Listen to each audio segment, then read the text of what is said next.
Welcome to the University of Arkansas System Division of Agriculture here in Little Rock, Arkansas. I am Rita Watson, Program Associate with the Community Professional and Economic Development Department for the University of Arkansas System Division of Agriculture Cooperative Extension Service.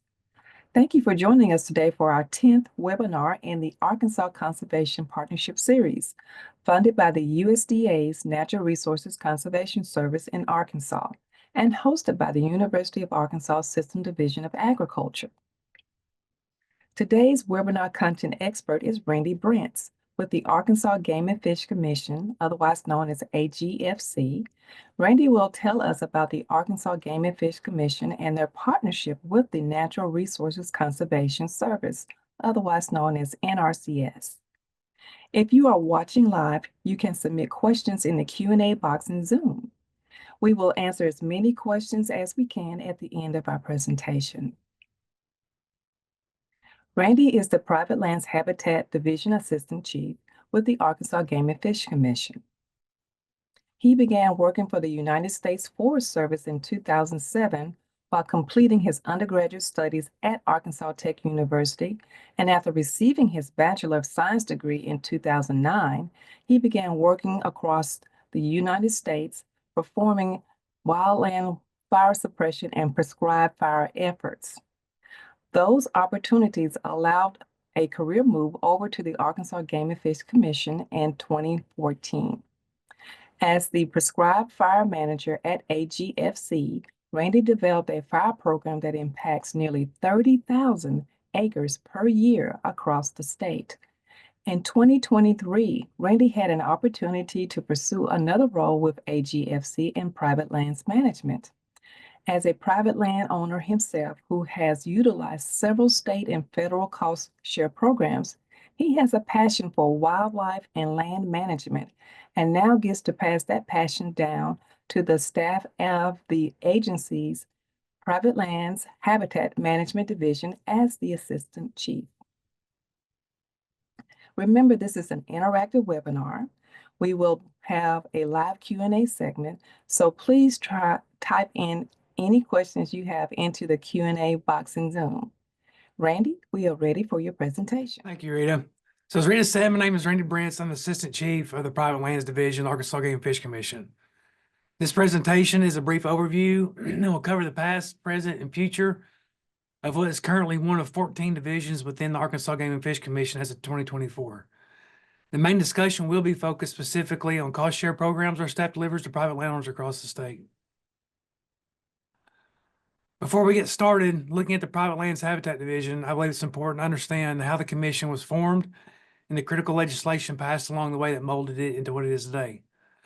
By 1911, game populations were declining across the country, and Arkansas was one of 7 states that had no conservation agency. In response, the AGFC was created on March 11th of 1915, when Act 124 was signed by Governor George Washington Hayes after a lengthy debate in the legislature. And this act gave the AGFC the responsibility to protect the natural resources of Arkansas. In 1937, the Pittman-Robertson Act was passed, creating federal funding source from excess taxes on hunting equipment such as guns and ammunition. These funds were able to be used by states to restore, enhance, and manage wildlife resources. This gave AGFC the ability to start buying land, hiring game wardens, and restoring populations. Then in 1915, Amendment 35 was passed by the legislature, making the commission an independent state agency, giving us the sole responsibility for restoring and managing fish and wildlife populations and their habitats. This amendment allowed the AGFC to manage wildlife without legislative pressures. And then in 96, a 1/8 cent conservation sales tax was passed by a very slim margin. The AGFC would receive 45% of this tax to expand its operation in creating habitat and improving conservation efforts Arkansans deserve and expect. This included a private lands outreach effort and both technical assistance with private lands biologists, education centers, and developing shooting sports programs. This task continues to be a major funding source for the agency. In 1973, game wardens and wildlife biologists began delivering seed packets and writing management plans for private landowners interested in conservation with the Acres for Wildlife program. Over the years, this program has been very popular with landowners and created awareness of habitat management needed on private lands. In 96, following the passing of the sales tax, 10 private lands biologists were hired. These biologists worked within the Wildlife Management Division, but their main duties were to provide technical assistance to private landowners in all 75 counties. By way of structure, each region operated differently, and private lands biologists helped manage aspects of the Wildlife Management Division. Fast forwarding 16 years under the direction of then current Wildlife Management Division Chief Brad Carter, the private lands program was established, placing the private lands staff directly under an assistant chief in the Wildlife Management Division and creating 2 new field supervisor positions. In 2018, the commission started a major campaign to bring back quail. With 90% of Arkansas in private ownership, there would need to be a large focus on private lands. The Quail Forever Partnership Agreement increased capacity to deliver quail-focused habitat management on private lands. This agreement brought on 8 new farm bill biologists that work out of NRCS offices and a 5-person habitat strike team to burn and spraying bases on private lands. In 2022, Director Austin Booth felt like private land conservation efforts seemed more focused with dedicated leadership. The Private Lands Habitat Division was born, and by the end of 2023, the division consisted of 20 positions, with 12 biologists, 2 biologist supervisors, a farm bill coordinator along with 2 other coordinators, 1 assistant chief, 1 chief, and 1 office administrator. 2 major agreements were established in the first 18 months of the division to help staff focus solely on habitat delivery. The first of these agreements was in late summer 23 when Animal Health Inspection Service, known as APHIS.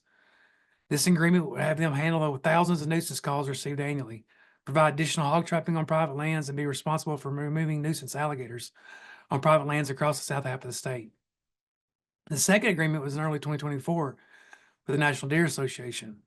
This agreement allowed for hiring 5 biologists that would focus on deer management assistance to the program. This has brought a new focus and capacity to manage deer populations and habitat on over 700 clubs across the state. Looking at the history of our state programs during this same time span, the AGFC has offered incentive programs to landowners. The Acres for Wildlife program has been around for the longest, nearly 50 years, has went through several overhauls during this time. Along with these changes, the budget for this program has nearly tripled to $520,000. Landowners now have only 1 fiscal year to implement the practice and receive their cost share funding. The Deer Management Assistance Program, as it's known today, has been around since 2001. This program was delivered to deer clubs of both private lands and wildlife management biologists until 2023, when the division hired its first DMAP coordinator. The coordinator now oversees the management of over 700 clubs, improving deer density, age structure, and habitat. In 2016, the Private Lands Program started working with private landowners to provide public dove hunting opportunities. This program averages 200 to 300 acres per year, permitted sunflower fields for the first 3 Saturdays of dove season, and has been widely popular with the public with nearly 1,300 applications in 2023 for these limited permits. Another successful public access program on private lands was started in 2018, known as the Arkansas Waterfowl Rice Incentive Conservation Enhancement Program, or ARWRICE. This program grew in 2020 when AGFC was awarded a voluntary public access grant for $2.1 million.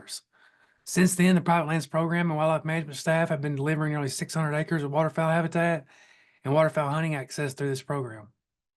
In 2024, the division was able to promote one of our private lands biologists to oversee this program to ensure its continued success. As of 2024, the most recent program implemented to create and improve habitat on private lands is the Conservation Incentive Program. This $3.5 million cost share pilot program was initiated in January of 24 with 9 different practices. This was the largest state-funded private lands habitat cost share program ever funded in Arkansas and may become a long-standing tool for landowners.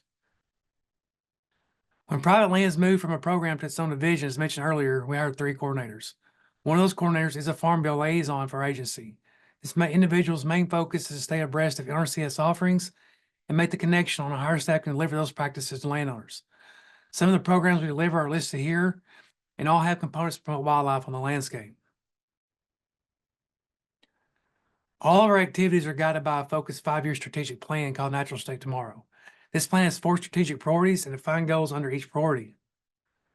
The parts of the plan that we focus on specifically are the ones listed on this slide and the previous one. If a federal or state cost share program does not meet what our strategic plan guides us to do, we do not deliver those practices specifically. There really are 3 key results that we want to focus on to meet our goals. The first one is habitat delivery. This includes to immediately increasing staff to allow 1 PLB for every 35 counties across the state, and to hire 3 to 5 farm bill biologists to deliver working lands for wildlife and wetland reserve easement stewardship programs. These Farm Bill positions specifically are through an agreement with NRCS. We will also use the Quell Forever Strike Team, prescribed burn associations, direct assistance to landowners, and teaching landowners through the Qualified Prescribed Burner course to increase the use of fire on the landscape. We will continue to be creative in developing and implementing our state-funded cost share programs by helping landowners that don't qualify for the federal programs. The second key result is to continue to provide and improve public access opportunities on private lands.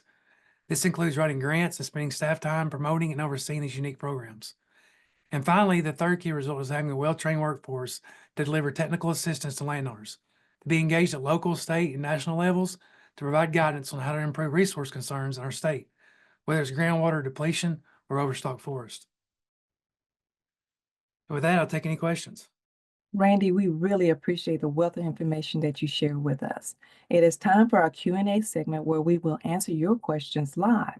Please continue to enter your questions in the Q&A box. Randy, our first question is there an earnings consideration for the state programs? For the state programs, there is no AGI. I know with a lot of the federal programs like EQIP, there's $900,000 AGI cap there, but with our state programs, there isn't. Some of those programs do have a max cost share award that you can do. So, if like the Conservation Incentive Program, landowners are only eligible for up to $10,000 that program, but there is no AGI. Okay. Next question is, how does a landowner sign up for your burning training? Okay, so on Game Fish's website, there's a Google search bar around the front page. You can go to there and type in private lands, and then click on the first link and take you right to our private lands page, or you can click on agfc.com/private lands. Once you get to that site, there's a link at the very top of the page underneath the picture that has a button for training opportunities. You can click that button and it takes you to a website with the vendor. We have a contract with the vendor. Take you to that website and it shows you all the available classes. We also do outreach on Facebook and other social media channels too, like our AGFC Facebook pages. Okay. How many private lands biologists are there and how do landowners find those? Okay, so currently we have state divided into two regions, the north and south region. We have a north supervisor and a south supervisor, and they're field going supervisors, meaning they conduct site visits with their staff.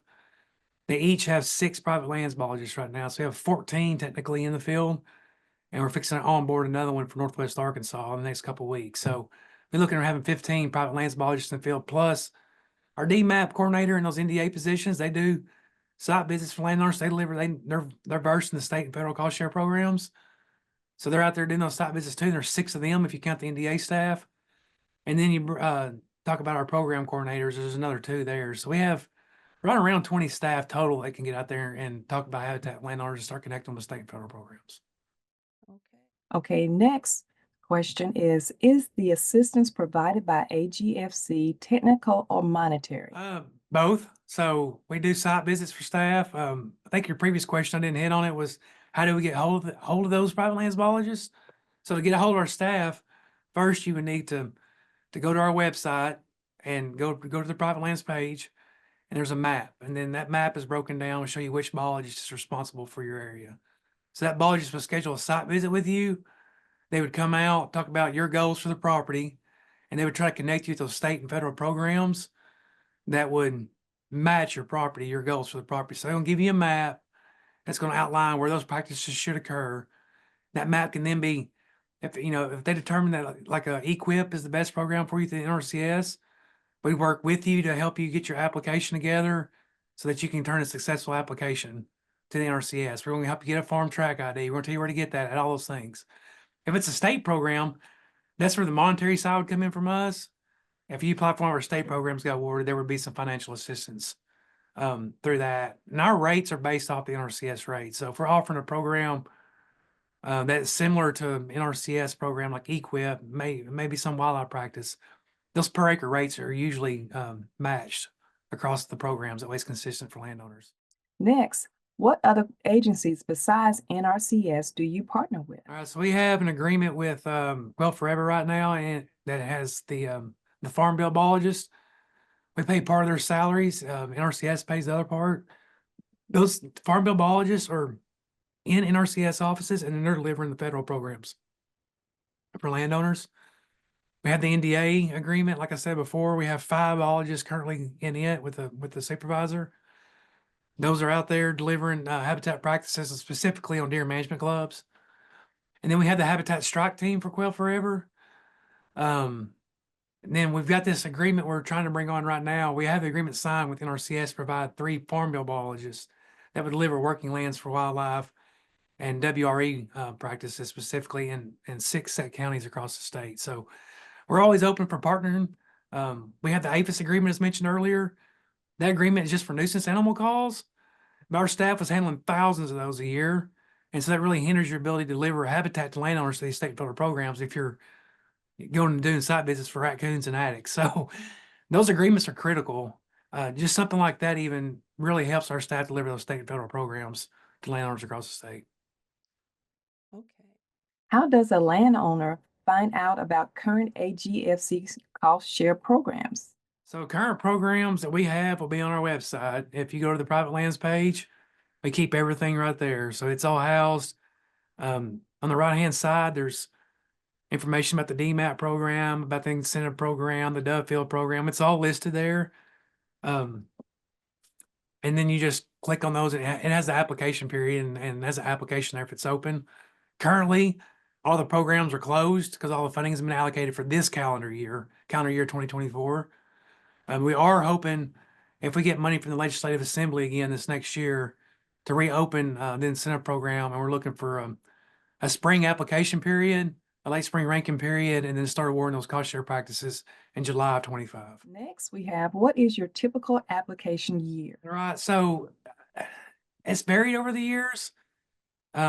This incentive, so this year was unique in that we were finishing up the Acres for Wildlife program. It started in January of 23. So that has to work on the fiscal year. We closed everything out. We ordered that money during the fiscal year and it closed out in June of 24. Well, at the same time, concurrently, we launched a conservation incentive program on January the 2nd of this year. So we had 2 programs going, one a calendar year program and one a fiscal year program. So we're still finishing the incentive program up. We finished Acres for Wildlife up in June. It's our intent moving forward to all of our programs around the fiscal year. It makes it so much easier for budgeting purposes. We don't have to guess in January how much we'll spend before the fiscal year is over with to know what that amount's going to be bleeding over in the next fiscal year. If you do it on the fiscal year, we can just budget by fiscal year. We don't have to do that guesswork. So our intent is to get back on a fiscal year schedule. Okay. Is there a limit to the number of times a landowner can apply for assistance? There isn't. The only thing we don't do is double pay on practices. So we do a lot of work to find out, like if a landowner's getting funded through EQIP, through NRCS for prescribed fire, and they apply for us for prescribed fire, we don't award that contract because they're already getting paid to do that practice by another agency. So we try to prevent that double dipping going on. But once your practice is complete, like you sign a agreement with us or a contract, or you get awarded cost share to do something like this fiscal year. Once you complete the next fiscal year, when that program opens back up, you're more than welcome to apply again, do other additional practices. A lot of landowners find, and they do this with the federal programs too. They do a practice, and it may be something like chemical injection or timber stands, and they find out they didn't do enough. They should maybe done more than what they did, a little bit heavier on the practice.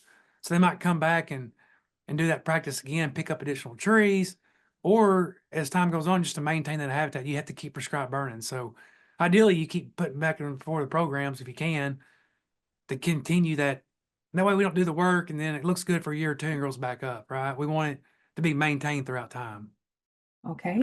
Now we have, will AGFC help me apply for NRCS programs? So our farm bill biologist, or not a farm bill biologist, the Quail Forever farm bill biologist will absolutely yes. And our private lands biologists, they will help you get a plan together that NRCS will accept.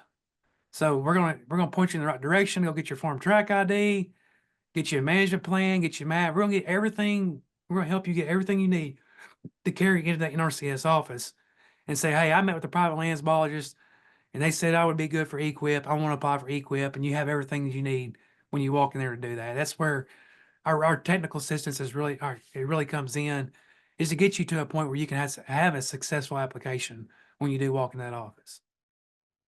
Well, Randy, that looks like the last of our questions. Everyone, we want to thank you very much for joining us today. The Arkan, uh,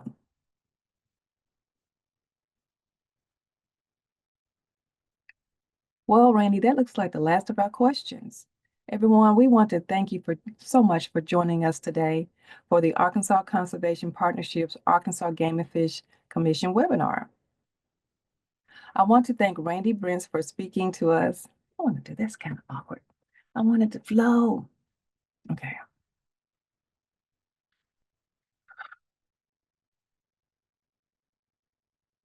Well, Randy, that looks like the last of our questions. Everyone, we want to thank you very much for joining us today for the Arkansas Conservation Partnership's Arkansas Game and Fish Commission webinar. I want to thank Randy Brents for speaking to us, NRCS for this fun. Let's try that again. Let's refresh my hips.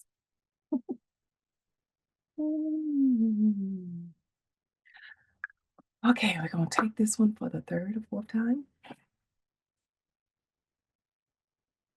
Well, Randy, that looks like the last of our questions. Everyone, we want to thank you very much for joining us today for the Arkansas Conservation Partnership's Arkansas Game and Fish Commission webinar.